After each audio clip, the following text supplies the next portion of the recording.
Hey guys, welcome back to Dan's Chess Lounge. Who says there's no drama in chess?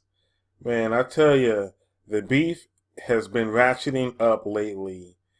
Have you guys seen what's been going on between the world champion Magnus Carlsen and Anish Giri? It's been just like a soap opera. It's been like reality TV. I mean, you have this Twitter beef going on between the two. Now, these two have always kind of got on each other's nerves going way back. They're kind of like chess rivals. You know, Carlsen usually smashes everyone, but surprisingly, him and Gary, they kind of have an equal record against each other.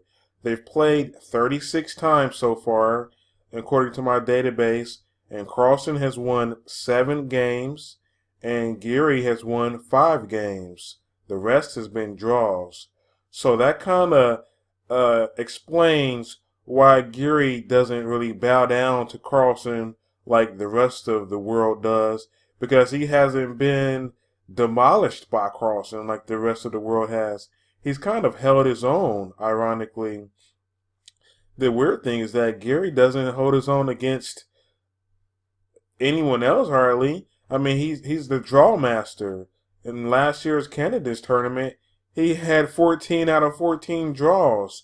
He didn't win or lose one single game. Everything was a draw, and that's his biggest complaint at the higher level is that he can't actually win the big games. He just draws the big games. But these two, they've been going back and forth with each other for a long time now. So what happened was Carlsen was in a crazy kind of mood, I guess you could say, a couple days ago, and he he read an interview, or someone told him about an interview that Anish Giri did, and in the interview, Anish said that he's going to be working with Vladimir Kramnik at the candidates tournament coming up, starting tomorrow. Actually, he's going to be Vladimir Kramnik's second, and he's going to be helping him out with his openings and preparation and stuff. So that kind of rubbed Magnus Carlsen the wrong way, apparently, because Magnus posted on Twitter saying that, okay, now Anish is working with Kramnik. If you can't beat him, then I guess you have to join him. So he was making like some sarcastic remarks about that. Now, Anish is a big Twitter. I mean, he tweets all the time. So he's not going to let that just like go by the wayside.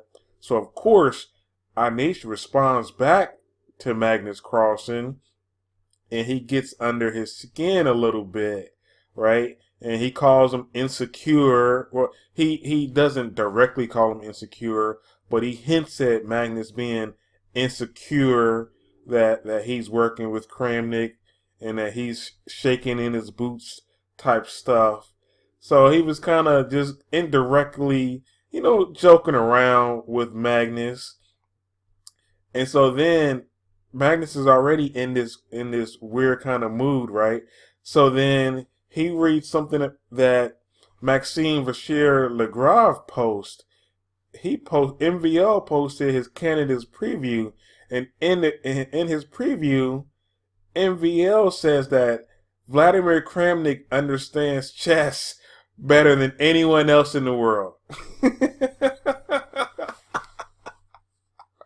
Now that's just taking a shot at the world champion Magnus Carlsen. If I don't know what else is, I don't know.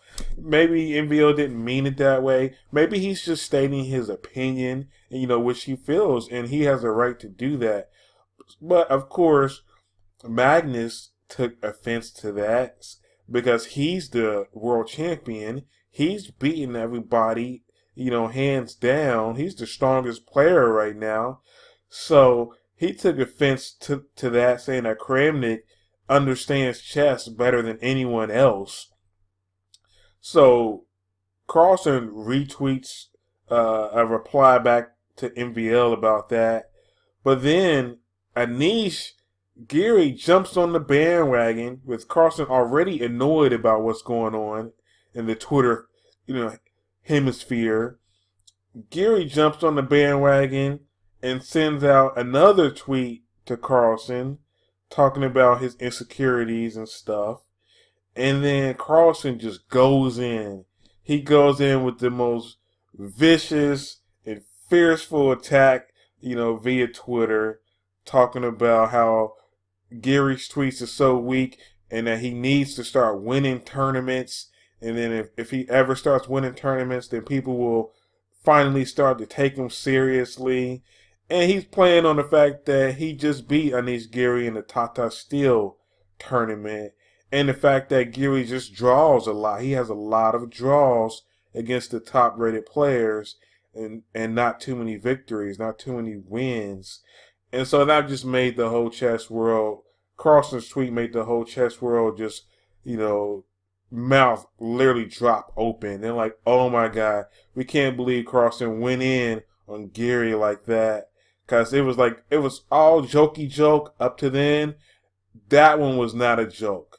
Carlsen was so serious with that tweet there. And then, of course, Giri responds back saying that, well, you may say that no one takes me seriously, but obviously you're taking me serious, Magnus Carlsen, if you're getting all worked up like this. And so then Hikaru Nakamura joins in, and he takes Carlsen's side and says, hey, finally someone is, getting at, Giri for, always tweeting and doing ridiculous stuff on Twitter. So he took Magnus Carlsen's side in it.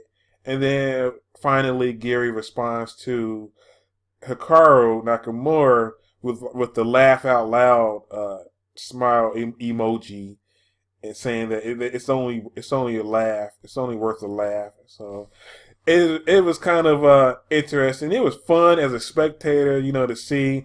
I like it personally myself. I like when there's a little animosity going on amongst the players, and like, the players aren't just holding hands, singing "Kumbaya."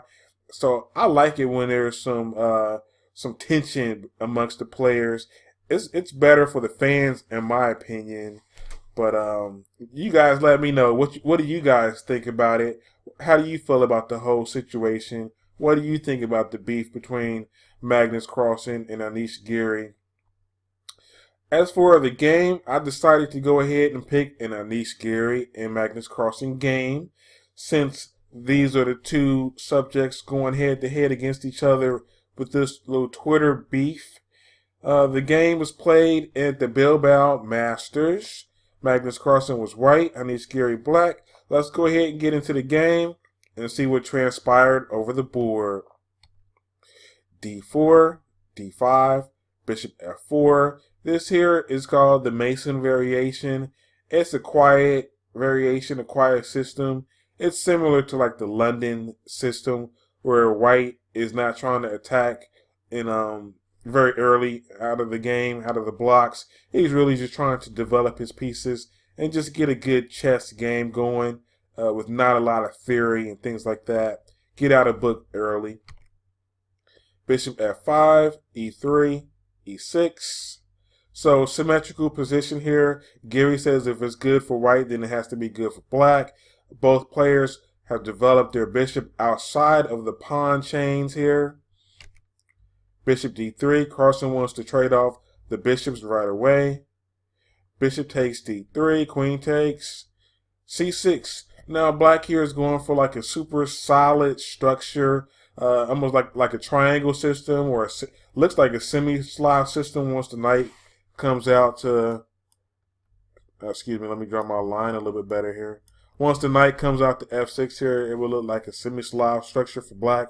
Basically, it's like a real solid, super solid structure saying, come and get me if you can. Knight D2, knight F6, knight G F3, bishop E7, castles. Now both players here are just developing their pieces and they're castling, following good opening principles here, good fundamentals here. Develop your pieces and castle tuck your king away safely, and then launch your attacks. H3, it gives the bishop an escape square in case the knight wants to go after the bishop. Knight bd7. A4 is an interesting move here because really it's playing against the queen. Because where's the queen going to go? Where's the queen going to develop to? You notice the bishop has this diagonal here covered. So the queen would have liked to go to b6 and then put pressure on the b2 square. But if it goes there now, then you would just have a5, and then if the queen took the pawn there, then you have the rook fb1, trapping the queen. It would be ugly. So this a4 move here is a very interesting move here. c5, you have a central strike. Gary's trying to open the position up, give himself a little bit more space. a5, c4. So both players pushing their pawns. The central area is a little bit more solidified now. Queen e2, b5, a takes b, a takes b. Now you have Giri with this backwards b pawn here, but it can't really be attacked right now as long as you have the two rooks here facing off on the a file here. Then you can't really exploit this backwards b pawn at the moment. Knight e5, knight takes, pawn takes here. This is a move that not a lot of amateurs would make. They would capture back with the bishop there to keep their pawn structure sorted out. But this is a really good move here to capture with the pawn, because what it does is it removes one of the defenders of the king side. It removes that knight. Now the knight has to leave this f6 square, and then that's going to allow the white queen to join in over here with the bishop, and then it could be a good attack going on over here on the king side. So this was a really good move here, d takes e, that you wouldn't see from weaker players. Knight goes to d7, and then you have the plan here, queen g4, threatening the bishop to go to h6, and then that would threaten checkmate actually. And so black would have to play g6, and then white could win the rook there. So you have some threats, some attacking threats going on. The rook goes to e8. So now the bishop can protect that g7 square by playing bishop to f8. Or g6 is also possible at this point. h4. If the bishop captures on h4 here, because you have the bishop and the queen all aiming at the h4 pawn now. If the bishop takes on h4, then you would have bishop h6, threatening checkmate. After g6 here, rook takes rook, hitting the queen. The queen would have to take back. And now look, this bishop here is undefended. Queen takes bishop. Black would lose a piece here. This would be a losing game for black. So Giri does not take h4. Instead, he plays f5 here. If you would have e takes f with en passant, then you would get bishop takes f6, and now the bishop would be on a beautiful diagonal here. It would just have plenty of scope. It would be a nice attacking and defending piece here. So Magnus did not take. What Magnus played was, after f5, Magnus played queen h3, just tucked the queen away from being attacked. Now you have ideas of the knight going to f3 to d4, attacking the pawn here, because now you have a backwards pawn on e6. Rook takes, rook takes. Now white has control of the open A file. C3, B takes C, Queen C7. Now Giri is trying to activate his pieces here. He's trying to get more play out of his position. C4, Knight takes E5 here. Now you have Queen G3. So now you have the queen and the bishop attacking the knight.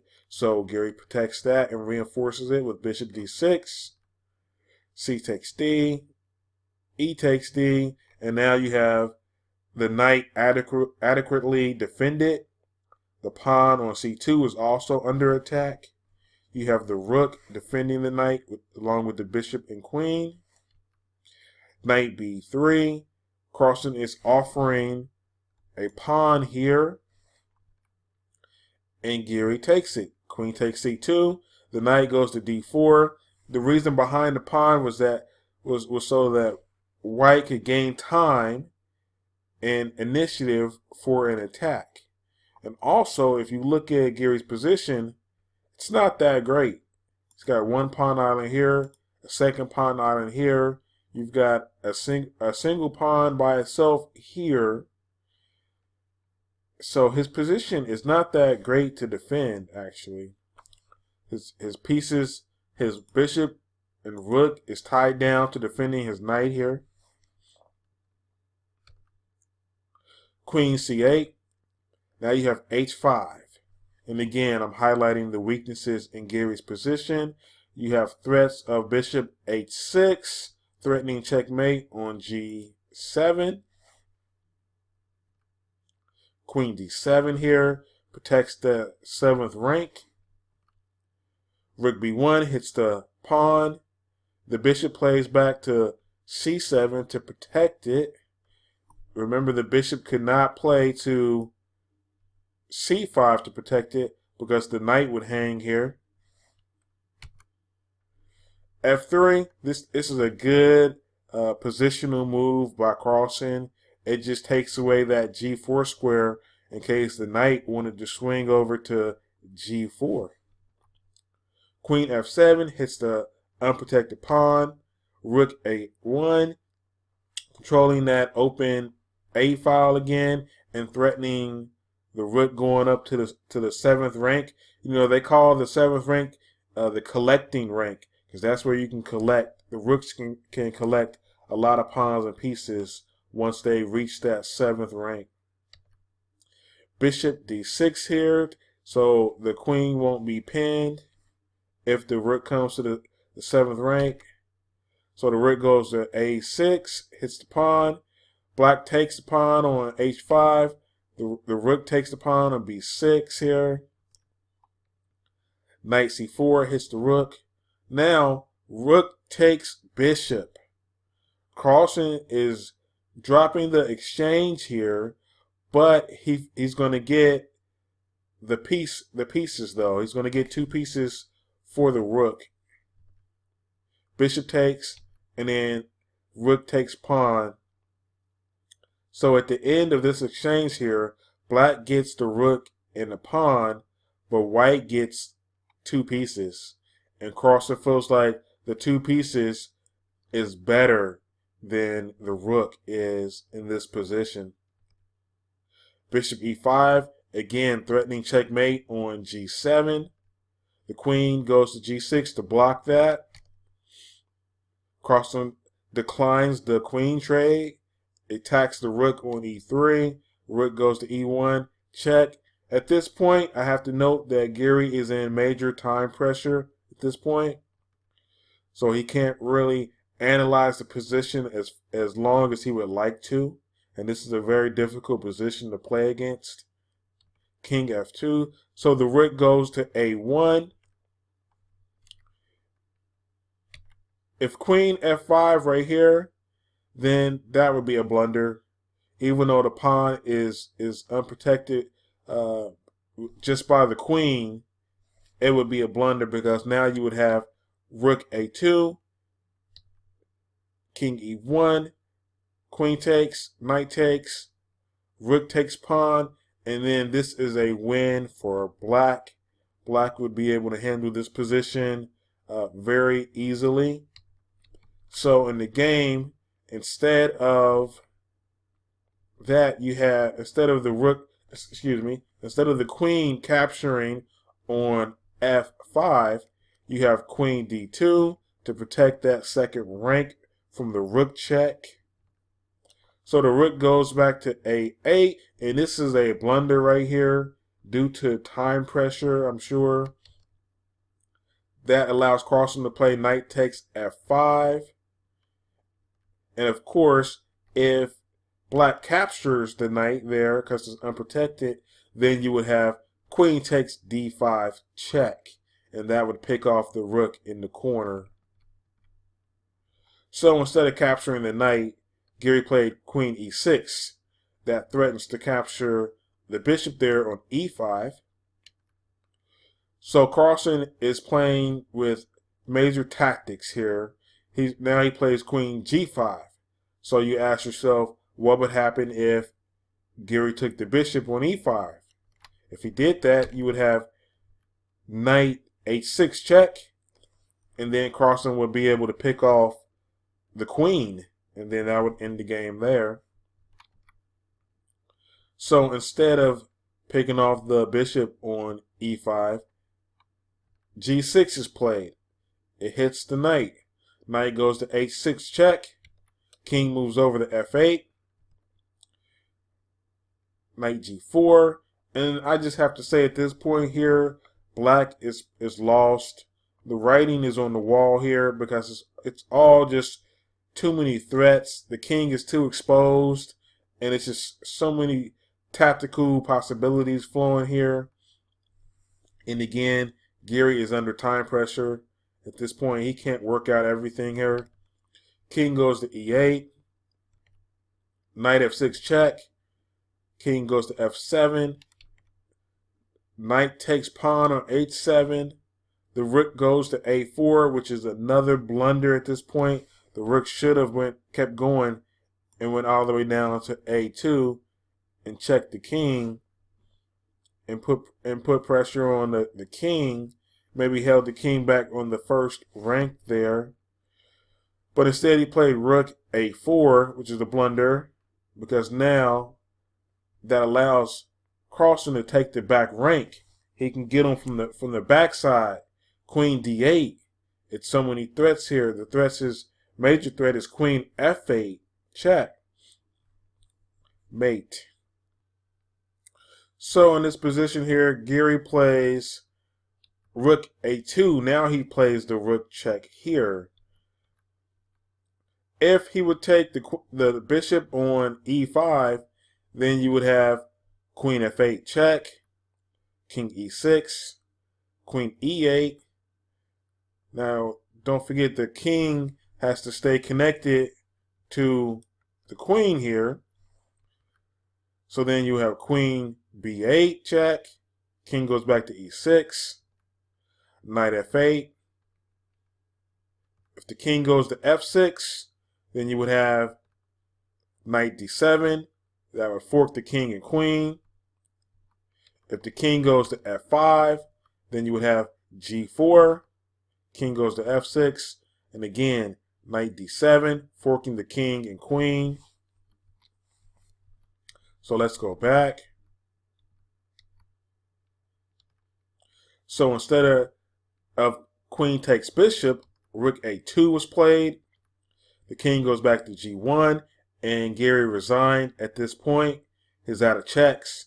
There's no more checks because the bishop controls that long diagonal, the a1 square here. So he's out of checks. And he's going to get mated pretty soon, or he's going to lose his queen. Let's see how play might have continued if Giri did not resign. Queen takes bishop here because queen f8 was threatening checkmate. So he had to take the bishop. Queen f8 check, king e6. And this is similar to the variation that I just showed. King e8. If the king goes back to f5, then you would have queen f7. The queen will block. queen takes, queen checkmate. If the queen goes to, excuse me, if the king goes to d6, then you will have queen b8, check, king e6, knight f8. If the king goes to f6, then again you would have knight d7, forking the king and queen. So the king has to go to f5. Now you have queen c8, king g5, queen g4 check. If the king goes to h6, then you have queen g6 checkmate. So the king goes to f6. And now you have that dreaded fork again, knight d7, forking the king and queen. So we're all looking forward to Giri and Carlsen having these duels and these battles, throughout the years to come.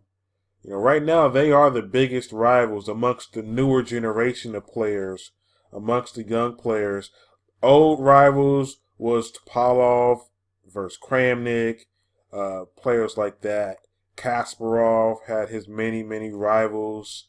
But the newer generation, it's right now it's shaping up to be Giri and Carlsen, and a lot of that is because Carlsen doesn't really crush Giri the way he crushes everyone else. Like I said, he won this game here, but like I said before, they've played 36 times, and Carlsen has won 7 of those games, while Giri has won 5 of those games. So their score is very close together. So we'll just have to see what happens. Social media nowadays makes it real easy for people to constantly get under each other's skin, even when they're not in the same room and around each other and in each other's presence. You can use social media.